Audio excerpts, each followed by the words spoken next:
कड़वा कसैला कर दिया माहौल देश का, नफरत का जहर दे दिया हर एक जवान को, लालच में राजपाट के एक चाय वाले ने बर्बाद करके रख दिया हिंदुस्तान को।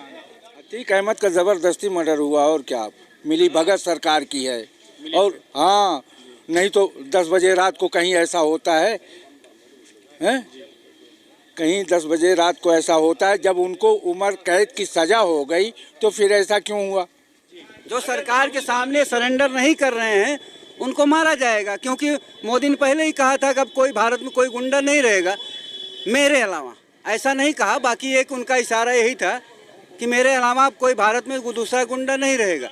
तो ये उमेश पाल की हत्या में भी सरकार का कहीं कहीं फेलियोरिटी है कि दिन दहाड़े उमेश पाल की हत्या हो जाती है। उसमें भी वो कहाँ थी प्रशासन कहाँ था? तो उसमें भी। नमस्कार, आप देख रहे हैं हम दिखाते हैं सच में, आपका बहुत बहुत स्वागत है। इस वक्त हम मौजूद हैं छीटेपट्टी, सुल्तानपुरी बाजार है छीटेपट्टी, और यहाँ पर कुछ लोग बैठे हुए हैं। आइए जानते हैं कि जो इस वक्त उत्तर प्रदेश में लगातार हत्याएं हो रही हैं, कानून के साथ कानून की धज्जियां उड़ाई जा रही हैं, उसी के बारे में पूछते हैं। जो अतीक अहमद का कल हत्याकांड हुआ कि लोग क्या इसको किस तरीके से देख रहे हैं, चाचा जी क्या कहना चाहेंगे आप?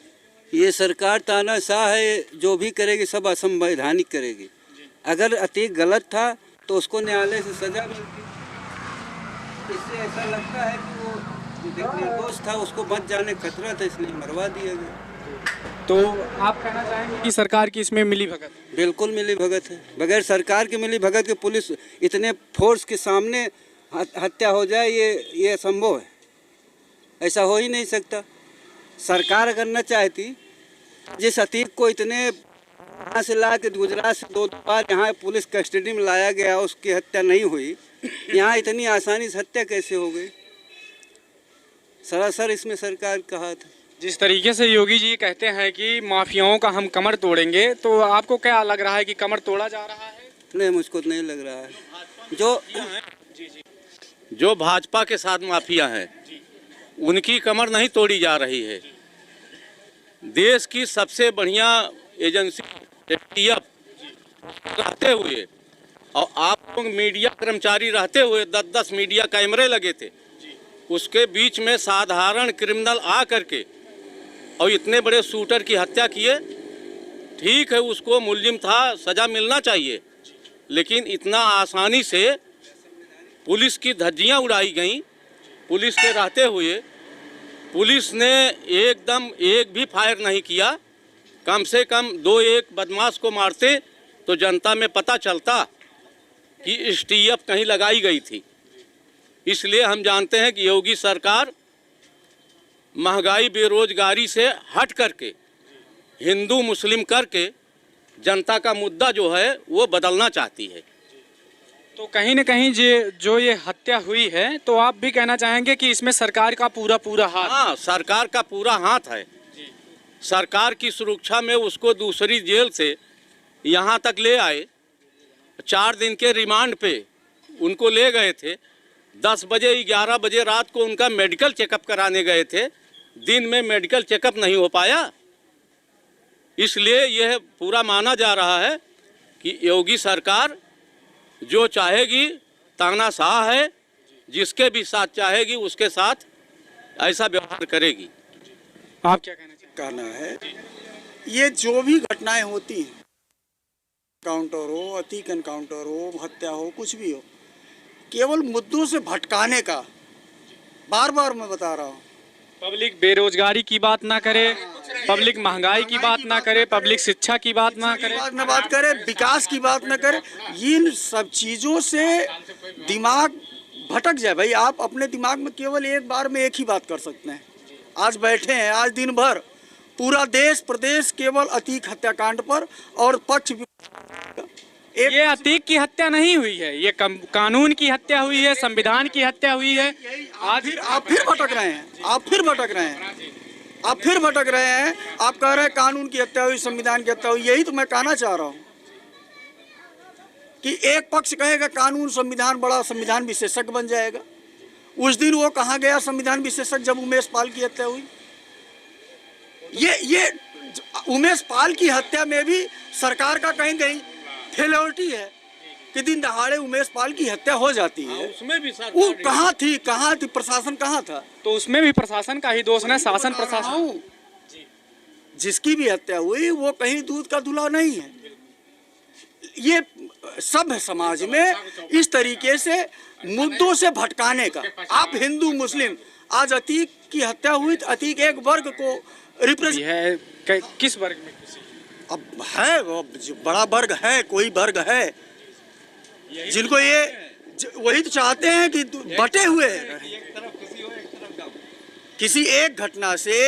घटना एक हुई, एक वर्ग खुश हो रहा है, एक वर्ग मातम मना रहा है, तो बट गया है देश ना। आप सबका कहने का मतलब ये है कि विशेष माफियाओं को जो है, व्यक्ति विशेष माफियाओं को मारा जा रहा है, सिर्फ पार्टी की जो सरकार के विपक्ष में है, जो सरकार के सामने सरेंडर नहीं कर रहे हैं उनको मारा जाएगा। क्योंकि मोदी ने पहले ही कहा था कि अब कोई भारत में कोई गुंडा नहीं रहेगा मेरे अलावा। ऐसा नहीं कहा, बाकी एक उनका इशारा यही था कि मेरे अलावा अब कोई भारत में दूसरा गुंडा नहीं रहेगा। तो वही हो रहा है। जो सरेंडर कर रहे हैं वो उनके सगे हो जाते हैं, जो सरेंडर नहीं कर रहे हैं वो मार दिए जा रहे हैं। इसमें कोई बहुत नई बात नहीं है। सरकार को न्यायालय भरोसा नहीं था? क्या पुलिस को न्यायालय भरोसा नहीं? उसको सजा मिलती हो दोषी था तो फिर मार देने क्या मतलब था? और अगर इस तरीके से इतनी सुरक्षा व्यवस्था में अगर कोई आके किसी गोली मार दे तो हम लोगों को तो अभी कोई भी मार सकता है, फिर आम जनता क्या हाल होगा? अगर एक माफिया को, इतने बड़े माफिया डॉन को पुलिस की निगरानी में, पुलिस की सुरक्षा में गोली मार दी जाती है तो आम आदमी क्या हाल होगा? तो आप देख सकते हैं पब्लिक का रिएक्शन जो है, बहुत ही पब्लिक आक्रोश में है। बात यह नहीं है कि वो माफिया था, इस तरीके से मारा गया, ये अच्छा है या बुरा। बात यह है कानून और संविधान जहां है हमारे देश में, लोकतंत्र है, और इसके बाद भी ऐसा मारा जा रहा है, ऐसा कांड हो रहा है, तो हमारे जब इतने बड़े बड़े माफिया जो है नहीं बच पा रहे हैं तो हमारी आम जनता कैसे सुरक्षित है? तो यही सरकार से हम पूछने की कोशिश करेंगे जो ये काम हो रहा है। और पब्लिक से आज ये पूछते हैं कि धज्जियाँ उड़ाए हैं, इनको चाहिए अदालत भी बंद कर दें, इनके अधिकारी या दरोगा यही फैसला कर दें तो कोई ज़रूरत नहीं, खर्च बच जाएगा। तो सारे संविधान, सारा मानवाधिकार, सारे सिस्टम के उन्होंने धज्जियाँ उड़ाई हैं। एक अपराधी निकल के आया जब अभी 6 साल भर पहले कुछ लोगों को माला पहनाए, तो वो माफिया नहीं थे, दिन दहाड़े दरोगा को मारा था, तो क्यों उनको माला पहनाए? ये उनके यहाँ जो जाए मतलब सबके यहाँ ईडी और छापा पड़ रहा, क्या मतलब है? कई बार छापा पड़ता है, 1 बार 2 बार, आज 5-5, 6-6 साल छापा पड़ा, मिला कुछ नहीं। और उसके बाद क्या है इनका मतलब? पार्टियों को तोड़ो, परिवार को तोड़ो। देश तो तोड़ ही दिए हैं पहले हिंदू मुसलमान के, परिवार भी तोड़े हैं, पार्टी भी तोड़े हैं। मुलायम की बहू को ले जाके भाजपा में लाए हैं और इधर एंटोनी के लड़के को ला के ये हैं, और तमाम लोगों को तोड़ा जा रहा है। और सबको ईडी उसका, हमारे यहाँ संजय सिंह कहाँ भाजपा में गए? केवल ईडी और CBI डर के मारे गए, जितने लीडर गए। अरे भैया, बीमार सोनिया गांधी को 9 बार ईडी ले गए, 8 बार राहुल, और आज तक कुछ नहीं पाए, और उनकी सदस्यता खत्म किया, उनका बंगला खाली किया, और आज तक जो 5 ऐसे हैं, मुरली मनोहर जोशी, आडवाणी, मायावती, ऐसे 8 लोग हैं जो अभी तक सांसद वाले रूम में रह रहे हैं, उनको न नोटिस मिली है न कोई खाली कर रहा है। अभी आजाद है, अब भी है, तुरंत नोटिस जारी हो गई, इनको खाली कर दिए राहुल गांधी। और लोग 50 साल से रह रहे हैं, नहीं खाली किए, अभी तमाम लोग, इनको तुरंत नोटिस आ गई सुबह का आप खाली कर दो। क्या मतलब? आज तक क्यों नहीं?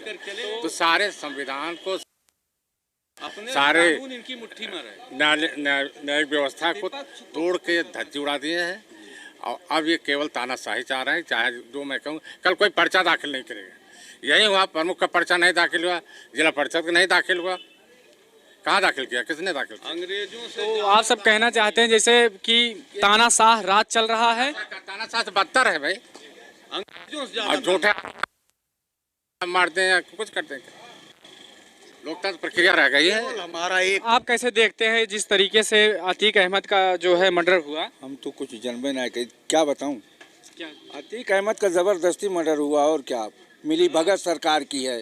और हाँ, नहीं तो 10 बजे रात को कहीं ऐसा होता है हैं?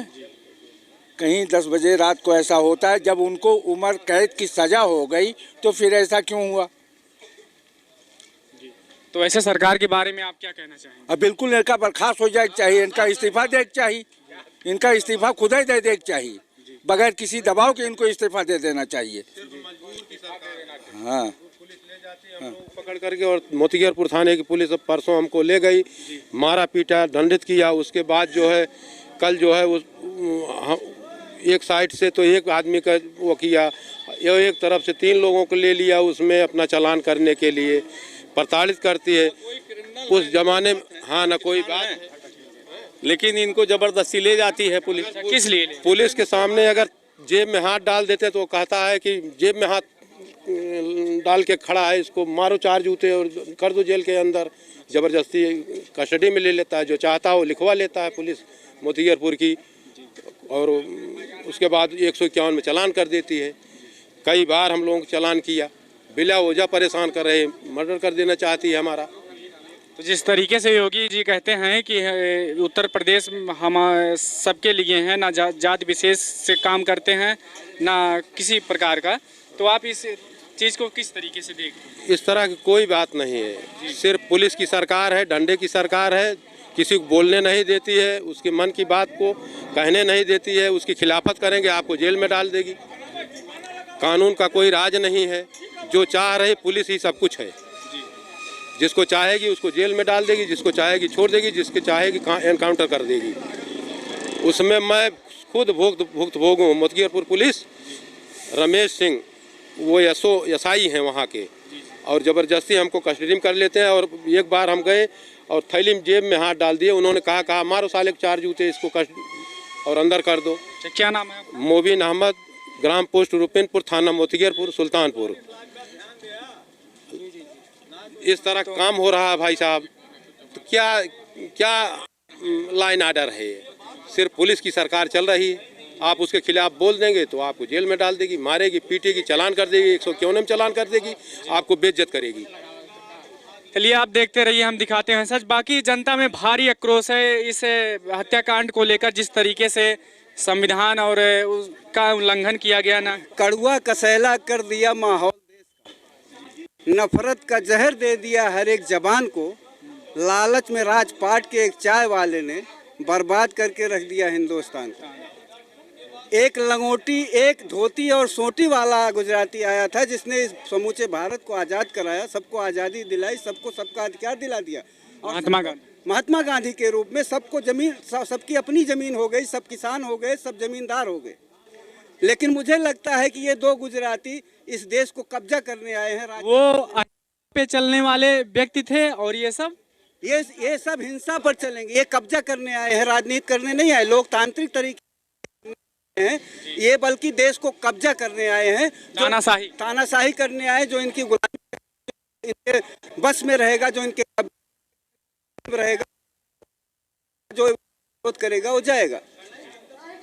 चलिए देखते रहिए आप, हम दिखाते हैं सच। और अगर आप वीडियो पे नए हैं, सब्सक्राइब जरूर से जरूर करें। बहुत बहुत धन्यवाद।